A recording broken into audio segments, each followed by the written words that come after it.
Howdy ho! Hi everybody, it's Super Dan, Dealing in the Desert Scale Modeler Edition number 5? Or is it number 6? Hold on. Confirm, it's edition number 6. This time we worked on the 1923 Ford Model T delivery Coca-Cola truck, or car, or whatever you want to call it. This bad boy right here. Let me see if I can get a good shot of it. There it is. There it is. Made by AMT. It's a 1/25th scale. And here's a little shot of the back. And here's like a diagram of the different trees and parts of the vehicle. These are cool cars, you know. I mean, there's just no doubt about it. You know, back in the day, cars just had a style that you just don't really see anymore, except for the very, very expensive cars. You know, I mean, they had such craftsmanship to them. You know what I mean? This may be my most favorite looking car to date. May not be my favorite car that I put together so far, but the way it turned out, the way it looks, the gloss red, candy apple red of it. I made the steering wheel wood on the handles and put chrome on the tips of the brake and on the gas pedals. And there's a shot of the back. And you know, I mean, it was a fun build. You know, I mean, it was a fun build. Every build has its different challenges, and this one is no exception. I like it. Came with a lot of decals, and you know, some will say, well, you know, it's not. It almost looks like a NASCAR, but you know what? I like it, and you know, I don't know. I mean, sometimes I have mixed feelings about putting these on top of the hood, but you know, I put them on there, and I think it looks okay. It's unique. It gives it a unique look. If I took them off, it would look plain. It would look just as classy and fine.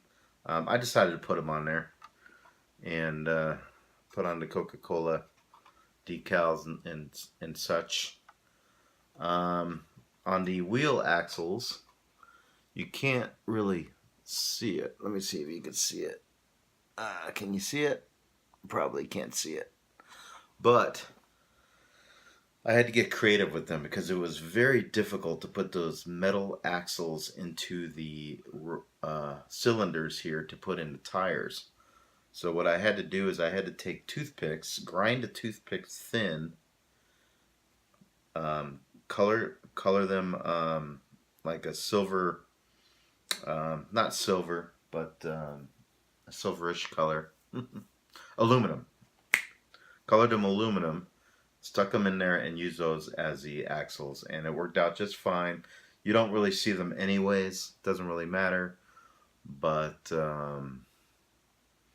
yeah, that's how I did it. On the engine, I put detail on the engine, but I realized something. There's no way to see the engine. There's no way to see the engine because I glued the hood to the front here, so I can't pop it off, can't show it, nothing. So I kind of wasted some time there putting detail on the hood, on the engine. So anyways, there is a detailed engine inside there, but nobody will ever see it. So that's neither here nor there. What I really like, once again, is the inside look of it. I like the, like I said, I really like the wooden handles on the wheel. I thought that was a nice touch. And I thought it just came out really much nicer than I thought it was going to come out. So I enjoyed this. Some people say this was a really challenging kit for them, and I could see why. Part of my fun of doing these models is learning how to overcome the problems, overcome the obstacles of building a model, and how to either fix problems, overcome problems, or eliminate problems. Right? Because every piece is a challenge. Every piece, you know, can test you. And yeah, one of the things I had a problem with is if you could see here, this is a little bit wonky, right? It's a little bit hanging to the left. Yeah, some of us have that problem. But anyways, it was really wonky before, and I kept having to tweak it, and sometimes it would break, and I'd have to reglue it, break, and I'd have to reglue it. But this was about as straight as I could possibly get it. I had a real challenge with the lights. I put them up too high. And then one light was up here and one light was down there. It did not look good. So I mean, I had to keep adjusting and being creative with it. But I finally, I think, pieced it together where it looks, I mean, it looks good. It's not gonna pass. It's not gonna win any awards, but it to my standard, it works. It's shelf model quality, in my opinion.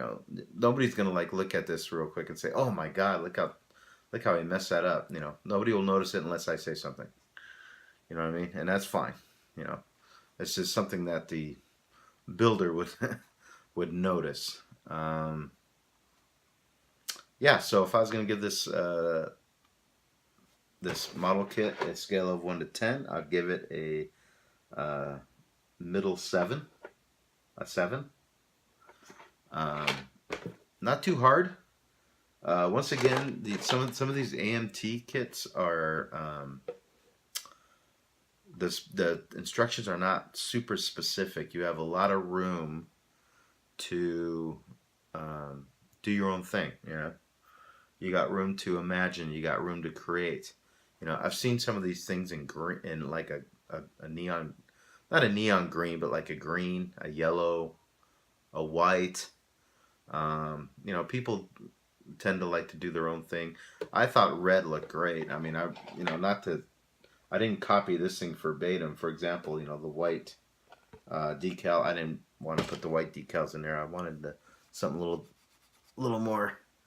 I thought this looked a little more period look to it. Something that like you would really see back in 1923. So, yeah, there it is. That's it. Pretty simple. It took me a while to build this. I took my time. I used spray paint for the pieces and then put them up and together.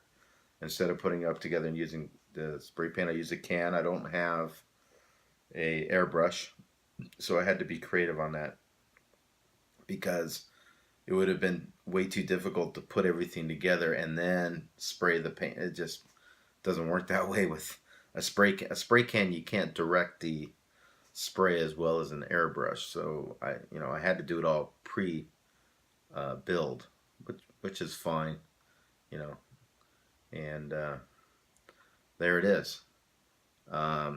So this one's a nice, quick, short, and sweet one. I wasn't around in 1923. It was the Roaring 20s. It was the flapper period.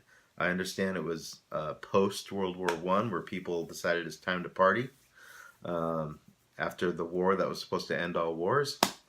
But evidently the war just delayed to another war, World War II. So what can you do? So, hey, I'm working on the next project. Maybe you can see it back there. Maybe you can't. But if you can't, that's fine. Because I'll just say that it is not a boat. I just give it away. It is the Arizona. The USS Arizona is going to be the next project. It's going to take me a while, so you're guys have to be patient for the next edition of the Scalemodeler edition, because this thing's probably going to take up some time. But I thought, what the heck, USS Arizona. It's a memorial. Now it's a museum. You can see it in Pearl Harbor. A remembrance of the Pearl Harbor tragedy back that's put us in the war. And we'll be working on that. And I thought, since I was in the Navy for 8 years, I should do a ship. And I've never done a ship, so this is going to be a fun challenge. I've done a tank. I've done I've done multiple cars already. Obviously, a truck, a VW bus, and now some others. But now we're gonna try to do a battleship. So that's it. If you like these videos, click the thumbs up, subscribe, comment down below. You never know what you're gonna get on Dealing in a Desert. This is Super Dan signing off. Cheers.